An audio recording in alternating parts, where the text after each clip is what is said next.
के भेजलू दाल भात सब्जी तू खाई हो जन भूलई है हमके खिया के भेजलू दाल भात सब्जी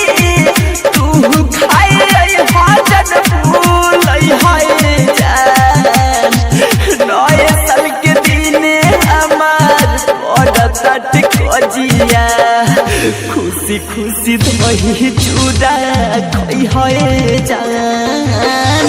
नए साल के दिन हमार तट खोजिया खुशी खुशी दही चूड़ा खोई है जान रिकॉर्डिंग स्टूडियो नए साल के दिन हमार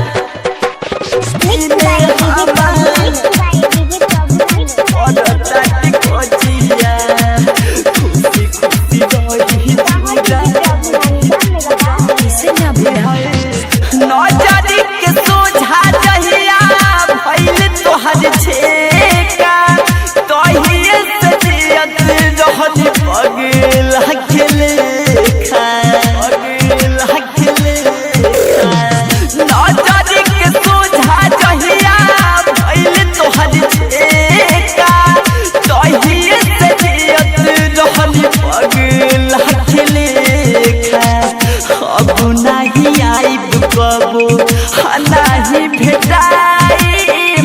सोच सोच जाने खबर है जान नए साल के दिन हमार पड़ल बट खोजिया खुशी खुशी दही चूड़ा खोई है जान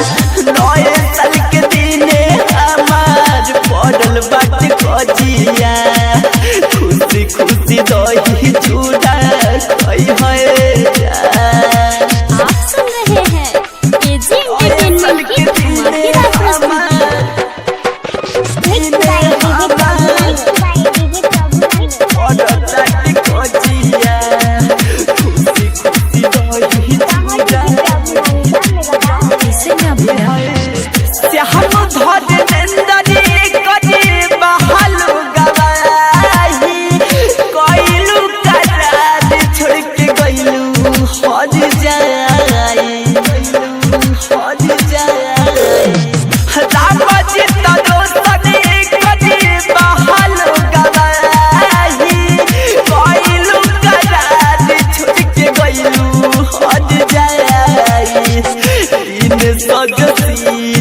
के